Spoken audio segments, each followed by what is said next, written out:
હાર્દિક પટેલ હોય એની સામે વરુણ પટેલ આક્ષેપો કરે, પ્રશાંત કોરાટ, જયેશ રાદડિયાની સામે આક્ષેપો કરે, દિલીપ સંઘાણીની સામે કૌશિકભાઈ વેકરિયા અને નારણભાઈના આક્ષેપો થાય. આ બધા સમાજના એક નુકસાન કરતા આક્ષેપો છે.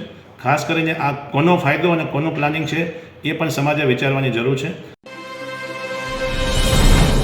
નમસ્કાર. સૌરાષ્ટ્રમાં છેલ્લા ઘણા સમયથી રાજકારણની અંદર કોઈક ને કોઈક કારણસર ગરમાટો રહે છે અને એમાં જે મુખ્ય બાબત હોય છે એ પાટીદારની હોય છે.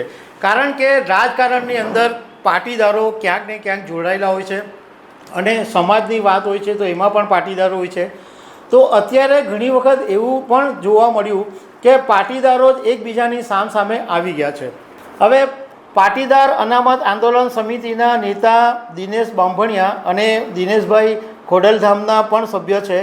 એમનો એક વિડીયો સોશિયલ મીડિયા પર વાયરલ થયો છે અને એની અંદર એમણે આ બાબતે ચિંતા વ્યક્ત કરી છે કે પાટીદાર સમાજના લોકો એકબીજાની સામે લડી રહ્યા છે, એના વિશે મનન ચિંતન થવું જોઈએ.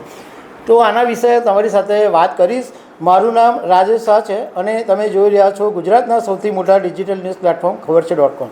હવે આ જે પાટીદાર સમાજના એકબીજાની સામેની જે લડત ચાલી રહી છે એમાં આ દિનેશ બાંભણિયાનો જે વિડીયો સોશિયલ મીડિયામાં વાયરલ થયો છે એમાં એમણે શું કહ્યું છે એ પહેલાં તમે સાંભળી લો, પછી હું તમારી સાથે આગળની વાત કરું. ગુજરાતમાં છેલ્લા ઘણા સમયથી પાટીદાર સમાજને લઈને જે રાજકીય મતભેદો ચાલી રહ્યા છે તેમાં કોનો હિત ચસવાયેલું છે, કોણ આનું પ્લાનિંગ કરી રહ્યું છે અને કોણ આનો ફાયદો લઈ રહ્યું છે તે સમાજ માટે એક ચિંતાનો વિષય છે.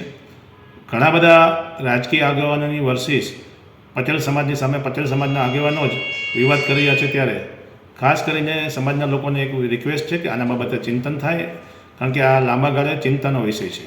હાર્દિક પટેલ હોય એની સામે વરુણ પટેલ આક્ષેપો કરે, પ્રશાંત કોરાટ, જયેશ રાદડિયાની સામે આક્ષેપો કરે, દિલીપ સંઘાણીની સામે કૌશિકભાઈ વેકરિયા અને નારણભાઈના આક્ષેપો થાય.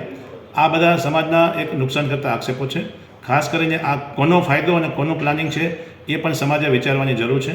કારણ કે મને લાગી રહ્યું છે કે આગામી મહેસાણા જિલ્લામાં અને ખાસ કરીને સુરત જિલ્લામાં આ બાબતે વિવાદ વકરશે એવું મને લાગી રહ્યું છે. તો દિનેશભાઈ બાંભણિયાએ આની અંદર આ વિડીયોની અંદર એવું કીધું કે પાટીદારોની અંદર છેલ્લા ઘણા સમયથી મતભેદો ઊભા થઈ રહ્યા છે. કોનું હિત છે, કોનું પ્લાનિંગ છે, કોને ફાયદો છે, આ બધું બાબતમાં પટેલ સમાજના લોકોએ ચિંતન કરવાની જરૂર છે. કારણ કે હાર્દિક પટેલની સામે વરુણ ધવન આક્ષેપો કરે છે, પ્રશાંત કોરાટની સામે જયેશ રાદડિયા આક્ષેપો કરે છે અને દિનેશ બાંભણિયાએ છેલ્લે એક ગંભીર સેન્ટેન્સ કીધું છે કે આગામી દિવસોની અંદર મહેસાણા જિલ્લા અને સુરત જિલ્લાની અંદર આ વિવાદ વકરવાનો છે. હવે આ સેન્ટેન્સ જ્યારે અમે સાંભળ્યું તો અમે તપાસ કરી કે આ જે સુરત જિલ્લા અને મહેસાણા જિલ્લાની અંદર એવા કયા વિવાદની આ દિનેશ બાંભણિયા વાત કરી રહ્યા છે જે આગામી દિવસોમાં વકરવાની શક્યતા છે. તો એની અંદર અમે ઘણા બધા લોકોની સાથે વાત કરી તો એવું જાણવા મળ્યું કે સુરતની અંદર પૂર્વ ધારાસભ્ય વિનુભાઈ મોરડિયા અને જનક બગદાણાવાળા એ બે વચ્ચે ઘણા સમયથી મતભેદો ચાલે છે. મહેસાણાની અંદર રજનીભાઈ પટેલ, સુરેશભાઈ પટેલ, ઋષિકેશ પટેલ, નીતિન પટેલ, આ બધા વચ્ચે ઘણા સમયથી ગજગરા ચાલી રહ્યો છે અને એકબીજાના વિરોધીઓ છે.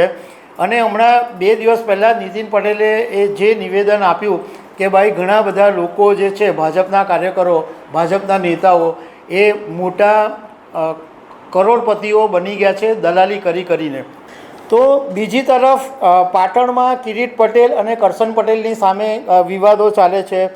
સૌરાષ્ટ્રની અંદર હમણાં તાજેતરનો જ ઇસ્યુ છે જે અમરેલી લેટરકાંડ છે એની અંદર દિલીપ સંઘાણી, નારણ કાછડિયા અને સામે કૌશિક વેકરિયા એમનો પણ વિવાદ ચાલે છે. જેતપુરમાં તો ઘણા સમયથી પ્રશાંત કોરાટ અને જયેશ રાદડિયા વચ્ચે વિવાદ ચાલે છે, પરંતુ એવું બી કહેવાય છે કે જયેશ રાદડિયાનો વિવાદ છે એ ખોડલધામના ચેરમેન નરેશ પટેલની સાથે પણ છે. હાર્દિક પટેલ અને વરુણ પટેલ જે એક જમાનામાં બંને ખાસ મિત્રો હતા અને પાટીદાર અનામત આંદોલન વખતે સાથે રહીને આંદોલન કરતા હતા, પરંતુ એક છૂટા પડી ગયા. વરુણ પટેલ ભાજપમાં ચાલ્યા ગયા અને હાર્દિક પટેલ કોંગ્રેસ પછી ભાજપમાં ગયા. તો આ બંને વચ્ચે પણ અત્યારે સામસામે નિવેદનોની ચર્ચા ચાલે છે.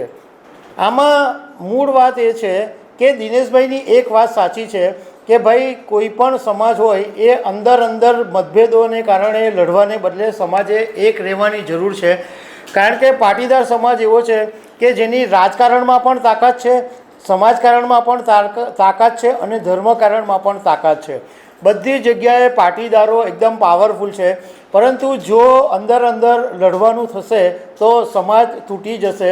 તો કમસે કમ બીજા બધાની વાતો સાંભળવાને બદલે સમાજની અંદર એકતા રહેવું જરૂરી છે. તો દર્શક મિત્રો, આવી અનેક વાતો સાથે અમે તમને મળતા રહીશું. Thank you very much.